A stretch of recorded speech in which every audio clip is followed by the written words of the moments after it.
Aswan, मिस्र में इला घर लौटती है और अपने पक्षी को उसके पिंजरे के नीचे काले तरल पदार्थ के एक तालाब में पड़ा हुआ पाती है। वो अपनी माँ से उसे बचाने के लिए कहती है।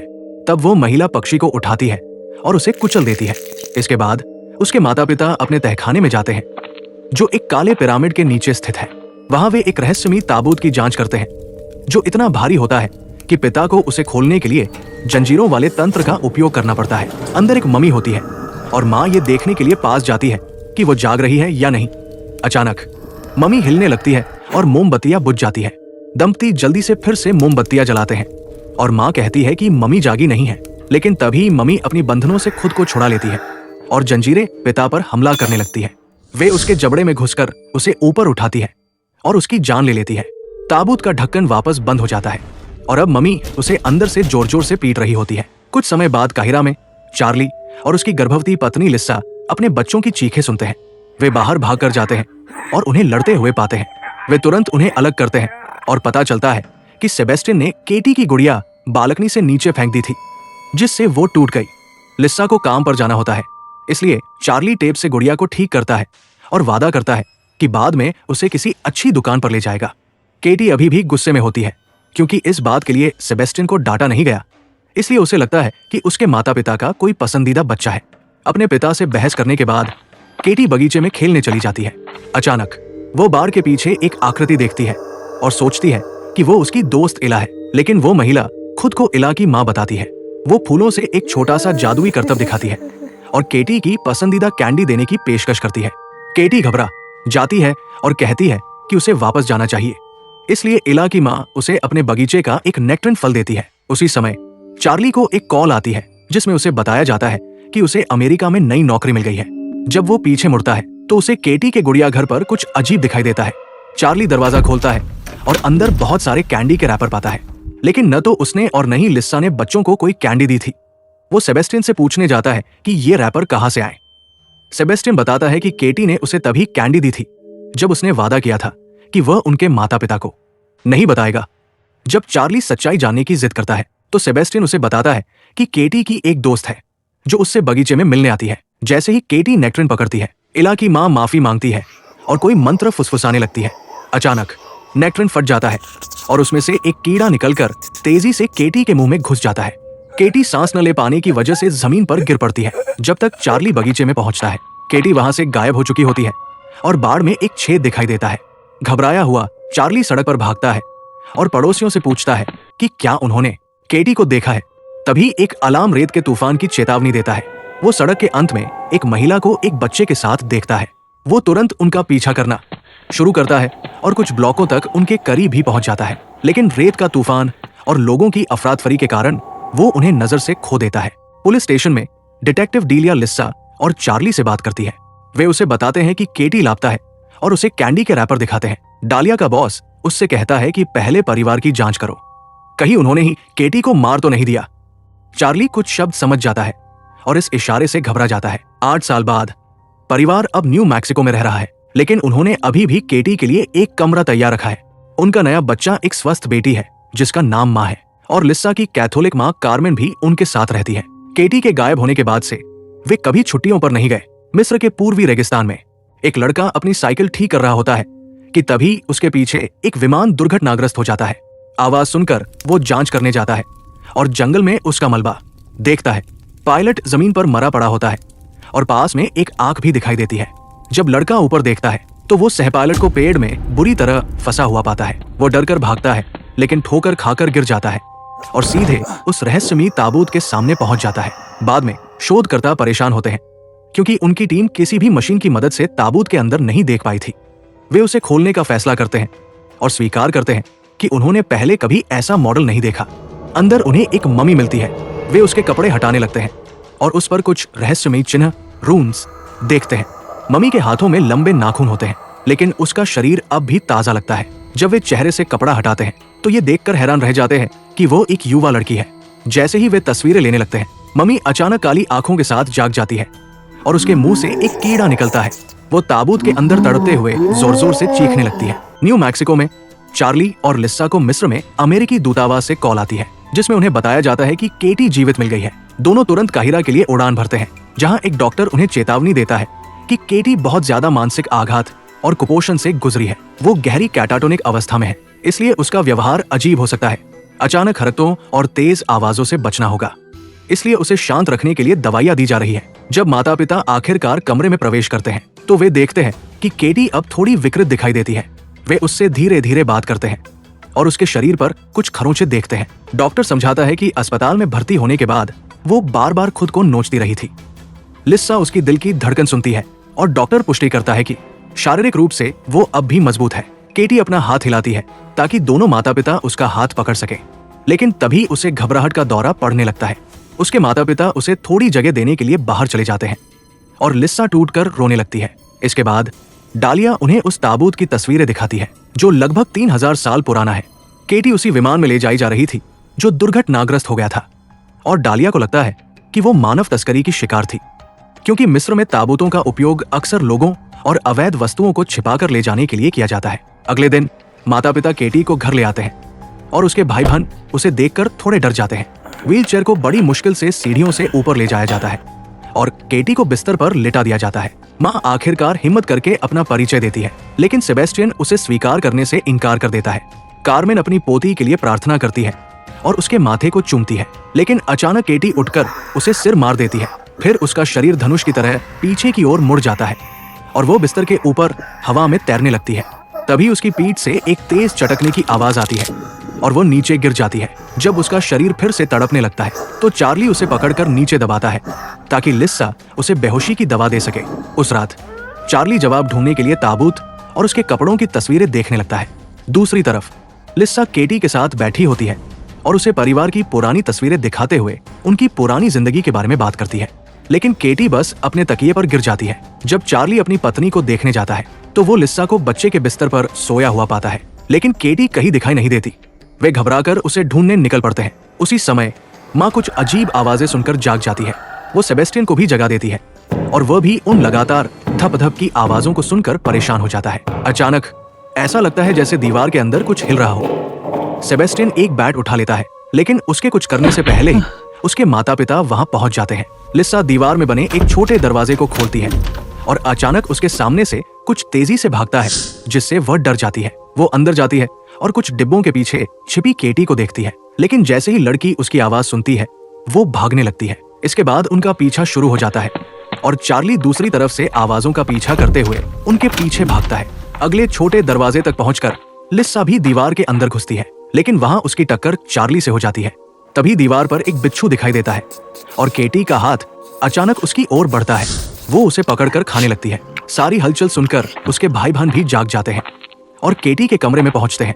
वे ठीक समय पर देखते हैं कि केटी दीवार से बाहर आ रही है और उसके माता पिता उसे काबू में रखने की कोशिश कर रहे हैं।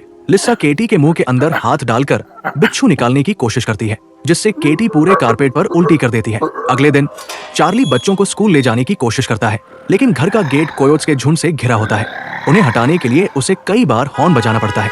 तब जाकर वे रास्ता छोड़ते हैं। स्कूल में चार्ली माँ से कहता है कि वो अभी किसी को केटी के बारे में न बताए। सेबेस्टियन पूछता है कि उसकी बहन के साथ सच में क्या हुआ था, लेकिन चार्ली स्वीकार करता है कि उसे खुद भी नहीं पता। घर पर कार्मेन केटी के बाल संवार रही होती है जो लगातार झड़ रहे होते हैं, जबकि लिस्सा उसके नाखून काट रही होती है। अचानक एक अजीब आवाज सुनकर लिस्सा देखती है कि केटी के पैरों के नाखून उसके मुंह के अंदर फिर से दिखाई दे रहे हैं। उधर चार्ली केटी के कमरे में बने उस छोटे दरवाजे पर ताला लगा देता है। तभी उसकी नजर कारपेट के नीचे खून के धब्बे पर पड़ती है। जब वो कारपेट उठाता है तो डर जाता है, क्योंकि नीचे एक गंदा चिपचिपा पदार्थ लकड़ी को खराब कर रहा होता है। जब लिस्सा केटी का आखिरी नाखून काटने की कोशिश करती है तो वो इतना कठोर होता है कि उसे ज्यादा ताकत लगानी पड़ती है। इससे नाखून तो निकल जाता है, लेकिन उसके साथ त्वचा का एक बड़ा हिस्सा भी फटकर निकल जाता है। तभी अचानक चार्ली को कार्मेन की चीख सुनाई देती है। वो तुरंत बाथरूम की ओर भागता है और वहां पहुंचकर दोनों महिलाओं को फर्श पर गिरा हुआ पाता है, लेकिन केटी गायब होती है। एक आवाज सुनकर उसे एहसास होता है कि केटी सीढ़ियों से नीचे भाग रही है। वो तुरंत उसके पीछे दौड़ता है और रास्ते में खून के धब्बों के पास पड़े लोहे के फायर पोकर से लगभग ठोकर खा जाता है। दीवार पर एक खून से सना हाथ का निशान बना हुआ होता है। चार्ली दरवाजा खोलता है और देखता है कि केटी दर्द में तड़पते हुए फायर पोकर का इस्तेमाल अपने पैर पर कर रही है, जैसे वह उससे अपने पैर को हटाने की कोशिश कर रही हो। कुछ मिनट बाद केटी को फिर से बेहोशी की दवा देकर बिस्तर पर लेटा दिया जाता है और लिस्सा उसके पैर पर पट्टी बांधती है। चार्ली सोचता है कि उसे किसी विशेष चिकित्सा केंद्र में भेज देना चाहिए, लेकिन लिस्सा दोबारा उसे खोना नहीं चाहती। गलियारे में दोनों के बीच बहस शुरू हो जाती है और चार्ली समझ जाता है कि लिस्सा केटी के गायब होने के लिए उसे जिम्मेदार मानती है, लेकिन वो याद दिलाता है कि उसे भी उस कैंडी वाली दोस्त के बारे में पता नहीं था। ये सुनकर लिस्सा आहत हो जाती है और उसके मुंह पर दरवाजा बंद कर देती है। कमरे में रोती हुई लिस्सा केटी से कुछ बोलने की विनती करती है और निराश होकर उसे थोड़ा झकझोर देती है। जवाब में केटी उसके ऊपर थूक देती है। बाथरूम में चार्ली को केटी की उखड़ी हुई त्वचा का टुकड़ा मिलता है और उस पर कुछ अजीब निशान दिखाई देते हैं। अपनी मेज पर वो उसकी परतें अलग करता है और देखता है कि उन पर बने चिन्ह उसी कपड़े वाले रहस्यमयी चिन्हों से मेल खाते हैं। अगले दिन चार्ली एक पुरातत्व प्रोफेसर से मिलता है और उसे उन चिन्हों की तस्वीरें दिखाता है। प्रोफेसर समझाता है कि ये हायराटिक भाषा में लिखा गया है, जो प्राचीन मिस्र की पहली लिखावट शैली थी। चार्ली उससे इसे अनुवाद करने की विनती करता है। उस रात चार्ली केटी का हाथ पकड़कर रोते हुए उससे माफी मांगता है। तभी उसे एक अजीब आवाज सुनाई देती है और उसे एहसास होता है कि केटी के जबड़े की क्लिक जैसी आवाजें वास्तव में मोर्स कोड है। वो जल्दी से सब कुछ एक नोटबुक में लिख लेता है और केटी की पुरानी गर्ल स्काउट की चीजों में मोर्स कोड गाइड ढूंढता है। संदेश का अनुवाद करने पर उसमें बार बार सिर्फ एक शब्द लिखा मिलता है, इला। चार्ली तुरंत डालिया को फोन करता है और ये बात बताता है। डालिया पूछती है कि क्या परिवार के दोस्तों में कोई इस नाम का था या कभी किसी ने उनसे संपर्क किया था। ये सुनकर चार्ली पुराने पत्रों वाला एक बक्सा खोलता है और उसमें कैंडी की तस्वीर वाला एक कार्ड पाता है जिस पर इला का नाम लिखा होता है। इसी बीच माँ बाथरूम से बाहर आती है और केटी के कमरे से एक गाना सुनती है। वो सोचती है कि क्या वो उसकी बहन की आवाज है। केटी पुष्टि करती है कि वो बात कर सकती है, लेकिन माँ से कहती है कि अभी ये बात किसी को मत बताना। अचानक केटी दरवाजे के पीछे प्रकट होती है और माँ के पैरों को चाटने की कोशिश करती है, जिससे वो डरकर भागने लगती है। लेकिन तभी केटी कोई काला जादू जैसा मंत्र फुसफुसाती है, जिससे माँ का शरीर एकदम स्थिर हो जाता है। फिर उसका शरीर हवा में उठने लगता है और उसे सांस लेने में परेशानी होने लगती है। जैसे ही लाइटें झिलमिलाने लगती है, माँ जोर से दरवाजे से टकराकर गिरती है। सुबह डालिया चार्ली से मिला कार्ड सिस्टम में जांचती है, लेकिन उसे एक ही उपनाम के साथ कई इला मिलते हैं। एक सहकर्मी की मदद से उसे पता चलता है कि वो कार्ड सिर्फ असवान के रेगिस्तान के बीच स्थित एक डाकघर से भेजा जा सकता था, जो विमान दुर्घटना वाली जगह के पास है। वहां सिर्फ एक नेक्ट्रिन का खेत मौजूद होता है, जो रेगिस्तान के बीच होने के कारण बहुत अजीब लगता है। डालिया केटी के गायब होने की पुरानी तस्वीरें देखती है और जमीन पर पड़ा हुआ वही नेक्ट्रिन फल नोटिस करती है। उधर चार्ली फिर प्रोफेसर से मिलता है, जो पुष्टि करता है कि रहस्यमयी लेखन वास्तव में हायराटिक भाषा में लिखा गया था और उसे धार्मिक बंधनों पर उकेरा गया था। उसमें नेस्मारानियन शब्द बार बार दोहराया गया था। इसलिए प्रोफेसर प्राचीन मिस्री दानव विज्ञान पर एक अंतरराष्ट्रीय व्याख्यान की रिकॉर्डिंग चलाता है। उसमें बताया जाता है कि नेस्मारानियन एक प्राचीन दानव है जो परिवारों को नष्ट करता है और एक व्यक्ति से दूसरे व्यक्ति तक जाकर क्रूरता फैलाता है। उसे रोकने का एकमात्र तरीका उन बंधनों पर लिखे शब्द है, जिन्हें उस व्यक्ति के चारों ओर लपेटा जाता है ताकि दानव को कैद रखा जा सके। स्कूल में माँ अचानक अपनी टीचर का अपमान करने लगती है। उसी समय घर पर केटी एक डरावनी मुस्कान देती है, क्योंकि वो अपनी छोटी बहन को अपने काबू में कर चुकी होती है। दूसरी तरफ असवान में डालिया उस रहस्यमयी फार्म तक पहुंच जाती है, लेकिन उसके दरवाजा खटखटाने पर कोई जवाब नहीं मिलता। वो पीछे के दरवाजे से अंदर घुसने का फैसला करती है और पूरे घर की तलाशी लेना शुरू कर देती है। कुछ देर बाद उसे एक पिरामिड और उससे जुड़ी एक जंजीर दिखाई देती है, जो तहखाने का रास्ता बताती है। वो नीचे उतरती है और वहां उस अजीब मशीन जैसी जगह को देखती है जहां पहले वो रहस्यमयी ताबूत रखा हुआ था। जब वो वापस घर के अंदर आती है तो फोन इस्तेमाल करने की कोशिश करती है, लेकिन वहां कोई सिग्नल नहीं होता। तभी अचानक उसकी नजर मुख्य दरवाजे पर पड़ती है, जो अब खुला हुआ होता है। अगले कमरे में किसी की मौजूदगी का एहसास होता है। डालिया तुरंत अपनी बंदूक निकालती है और चिल्लाती है कि वो पुलिस है। ये सुनते ही वो परछाई भागने लगती है। अचानक इला की माँ सामने आती है और चाकू से हमला करने की कोशिश करती है। खुद को बचाने के लिए डालिया गोली चला देती है। इसके बाद वो उससे केटी के बारे में पूछने की कोशिश करती है, लेकिन तभी उसकी नजर दरवाजे पर खड़ी इला पर जाती है। इला तुरंत भागना शुरू कर देती है और डालिया उसके पीछे दौड़ पड़ती है। आखिरकार वो उसे एक खाई के किनारे घेर लेती है, लेकिन इला लगातार जमीन खोदती रहती है। इसलिए उसे रोकने के लिए डालिया आसमान की तरफ गोली चलाती है। तब इला उस डिब्बे की तरफ इशारा करती है जिसे उसने अभी अभी मिट्टी से निकाला था। जैसे ही डालिया डिब्बा खोलती है, उसके अंदर उसे केटी नाम की एक टेप मिलती है। इधर घर पर लिस्सा बाथटब में पानी भरने की कोशिश कर रही होती है, लेकिन अचानक नल से काला पानी निकलने लगता है। घबराकर वो पूरे सिस्टम को बंद करने के लिए बेसमेंट की ओर भागती है। तभी उसे पाइपों से अजीब आवाजें सुनाई देती है। उधर चार्ली बच्चों को स्कूल से लेकर घर लौट रहा होता है। रास्ते में माँ लगातार वही अपमानजनक बातें दोहराती रहती है। चार्ली सेबेस्टियन से कहता है कि वो अपनी माँ को स्कूल में हुई घटना के बारे में कुछ न बताए। केटी के कमरे में कार्मेन लगातार प्रार्थना कर रही होती है, लेकिन तभी अचानक केटी उसका हाथ काट लेती है और उस पर हमला कर देती है। फिर वो कहती है कि वो उसका दिल रोक सकती है। डरकर कार्मेन उसे दूर धक्का देती है और भागने की कोशिश करती है, लेकिन तभी कमरे का दरवाजा अपने आप बंद हो जाता है। जब कार्मेन पीछे मुड़कर देखती है तो केटी गायब होती है और व्हीलचेयर अपने आप चल रही होती है। अचानक केटी उसके पीछे प्रकट होती है और उसे जोर से धक्का दे देती है, जिससे उसके दांत टूट जाते हैं। कार्मेन अपना क्रूस निकालकर दोबारा प्रार्थना करने लगती है, लेकिन केटी हंसने लगती है। फिर उसकी रोजरी माला खुद ब खुद कार्मेन का गला घोंटने लगती है। केटी डरावनी आवाज में कहती है, मर जाना मजेदार होता है, और अगले ही पल वो कार्मेन को खिड़की से बाहर फेंक देती है। उसी समय चार्ली और बच्चे घर पहुंचते हैं और देखते हैं कि सारे कोयोट अचानक गायब हो चुके हैं। लेकिन तभी कार्मेन का शरीर आसमान से गिरकर सीधे कार पर आ टकराता है और शीशा चटक जाता है। माँ हंसने लगती है, जबकि चार्ली कार्मेन को बचाने की कोशिश करता है, लेकिन तभी कार की खिड़की पर एक कोयोट दिखाई देता है। उधर लिसा केटी के कमरे में पहुंचती है और देखती है कि वो मासूमियत से बिस्तर पर सो रही है, लेकिन जैसे ही वो बाहर देखती है उसकी चीख निकल जाती है। बाहर कोयोट्स कार्मेन के शरीर को नोच नोच कर खा रहे होते हैं। दूसरी तरफ पुलिस स्टेशन में डालिया उस टेप को चलाती है। वीडियो में इला की माँ दिखाई देती है, जो कहती है कि एक मासूम बच्चा सबसे अच्छा होता है क्योंकि उसका शरीर ज्यादा समय तक टिकता है, लेकिन असल में कोई भी इंसान काम कर सकता है। इसके बाद वीडियो में प्राचीन भाषा के चिन्ह दिखाई देते हैं और वो महिला एक रहस्यमयी अनुष्ठान करती हुई नजर आती है। डालिया इला से पूछती है कि इस टेप का क्या मतलब है, और जब वो जवाब नहीं देती तो उसे हिलाती है। तभी इला अपना मुंह खोलती है और ये देखकर डालिया सन्न रह जाती है। उसकी जीभ काट दी गई थी। डालिया पूछती है कि क्या उसकी माँ ने ऐसा किया था, और इला धीरे से सिर हिला देती है। बहुत मुश्किल से इला समझाती है कि उसने एक बार सच बताने की कोशिश की थी और उसी की सजा उसे मिली थी। वो ये भी बताती है कि केटी को ताबूत से बाहर नहीं होना चाहिए था। इसे पढ़ने के बाद डेलिया तुरंत चार्ली को कॉल करने की कोशिश करती है, लेकिन चार्ली उसकी कॉल का जवाब नहीं देता। वहीं दूसरी तरफ कार्मेन के अंतिम संस्कार के दौरान माँ इतनी जोर से खींचती है कि अचानक उसका दांत टूटकर बाहर निकल जाता है। चार्ली केटी के बंद कमरे के दरवाजे के सामने बैठा होता है। तभी सेबेस्टियन उसके पास आकर बताता है कि उसकी माँ उसे बुला रही है। इसके बाद चार्ली लिस्सा का हाल देखने जाता है और आखिरकार लिस्सा भी ये फैसला कर लेती है कि अब केटी को यहाँ से भेज देना चाहिए। इसी बीच सेबेस्टियन केटी के कमरे के बाहर पहरा दे रहा होता है। तभी उसे अंदर से केटी की आवाज सुनाई देती है। वो बड़ी ही मीठी आवाज में कहती है कि वो भी इस पार्टी में शामिल होना चाहती है। ये सुनकर सेबेस्टियन डर जाता है और भागकर अपने कमरे में छिप जाता है।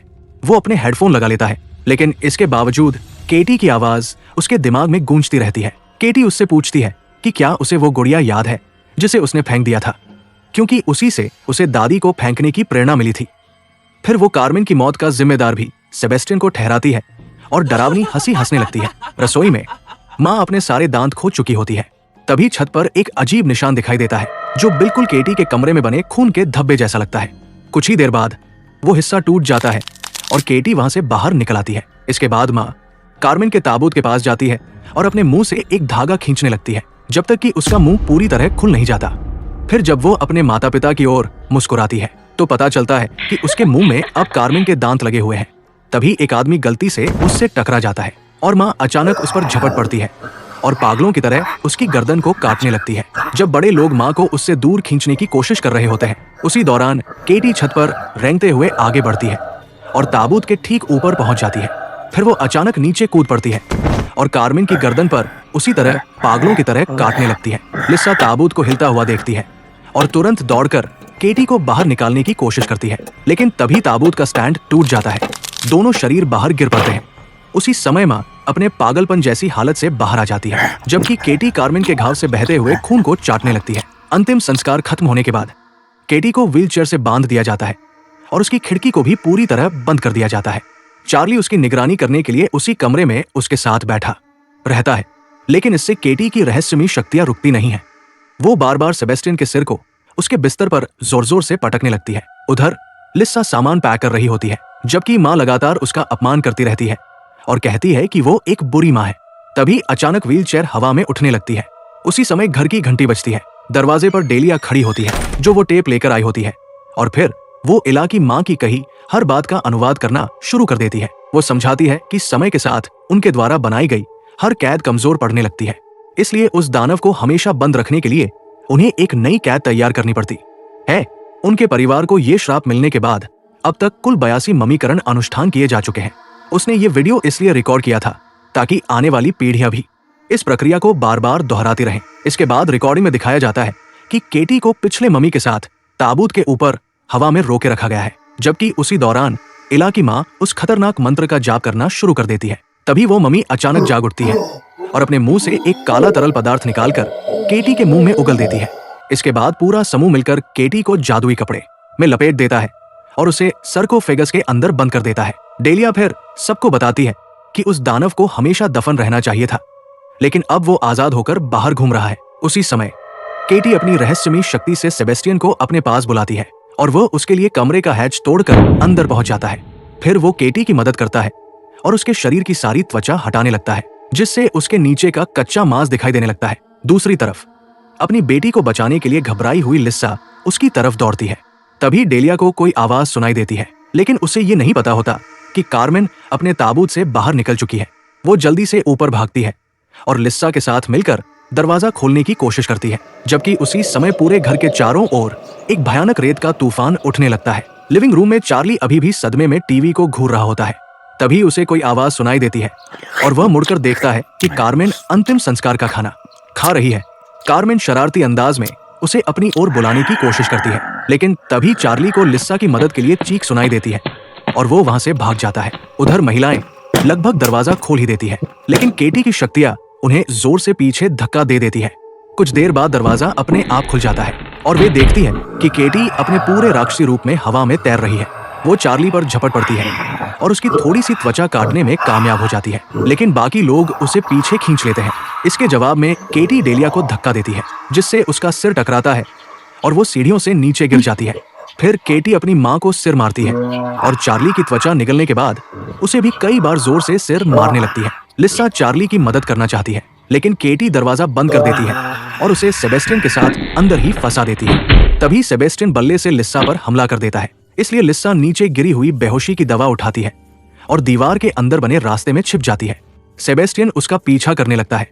जैसे ही उसका ध्यान भटकता है, लिस्सा अचानक उसे इंजेक्शन लगा देती है और वो बेहोश होकर गिर जाता है। नीचे डेलिया होश में आती है जब कार्मेन उसके गले पर पैर रखती है। कार्मेन अपने मुंह से एक बिच्छू निकालती है जो सीधे डेलिया के मुंह में गिर जाता है और फिर उसे छोड़ देती है। डेलिया तुरंत खुद को संभालती है और कार्मेन को जोर से लात मारती है, जिससे उसका सिर रेलिंग में फंस जाता है, लेकिन तभी बिच्छू की पूंछ डेलिया के गले को आर पार कर देती है। दर्द में तड़पते हुए डेलिया अपना हाथ गले के अंदर डालकर उसे बाहर खींच लेती है। उसी समय केटी चार्ली का गला दबाने की कोशिश करती है, लेकिन चार्ली उसे धक्का देकर दूर कर देता है। वो रेंगते हुए सीढ़ियों तक पहुंचता है और वहां डेलिया से मिल जाता है। फिर वो उससे मंत्र के शब्द याद रखने के लिए कहता है और दोनों भागकर एक कमरे में छिप जाते हैं। जब केटी फिर से अपने पिता पर हमला करती है तो चार्ली उसे पकड़कर रोकता है और डेलिया मंत्र पढ़ना शुरू करती है। हालांकि उसे अपने गले के छेद को हाथ से ढकना पड़ता है। केटी लगातार तड़पती और खुद को छुड़ाने की कोशिश करती रहती है, इसलिए चार्ली उसे जमीन पर पटक देता है। तभी लिस्सा कमरे में आती है। चार्ली उससे माफी मांगता है, लेकिन उसी पल केटी अपने मुंह का सारा काला तरल पदार्थ चार्ली के मुंह में उगल देती है और दानव का स्थानांतरण पूरा हो जाता है। इसके बाद दोनों जमीन पर गिर जाते हैं और एक दूसरे का हाथ पकड़ लेते हैं। जब केटी होश में आती है तो वो अपनी सामान्य आवाज में लिस्सा को मां कहकर पुकारती है। कुछ समय बाद चार्ली को बेसमेंट में एक ताबूत के अंदर बंद कर दिया जाता है। अब सामान्य दिखने वाली केटी उस ताबूत पर मोर्स कोड से दस्तक देती है और चार्ली भी उसी तरह जवाब देता है कि वो अपने परिवार से प्यार करता है। लेकिन कहानी यही खत्म नहीं होती। दूसरी तरफ इला की मां अस्पताल में जिंदा दिखाई जाती है। एक दोपहर लिस्सा उससे मिलने आती है और उसे बेहोशी का इंजेक्शन लगा देती है। फिर डेलिया व्हीलचेयर पर चार्ली को वहां लाती है और वे दानव को उसके अंदर स्थानांतरित करने का नया अनुष्ठान शुरू कर देते हैं। दोस्तों, अगर आपको ये हॉरर मूवी रिकैप पसंद आया हो तो वीडियो को लाइक जरूर करें, अपने दोस्तों के साथ शेयर करें और कमेंट करके बताएं कि आपको सबसे डरावना सीन कौन सा लगा। और अगर आप ऐसी ही डरावनी और मजेदार मूवी रिकैप्स देखना चाहते हैं तो हमारे चैनल को सब्सक्राइब करना बिल्कुल मत भूलिए। मिलते हैं अगली वीडियो में एक और खौफनाक कहानी के साथ।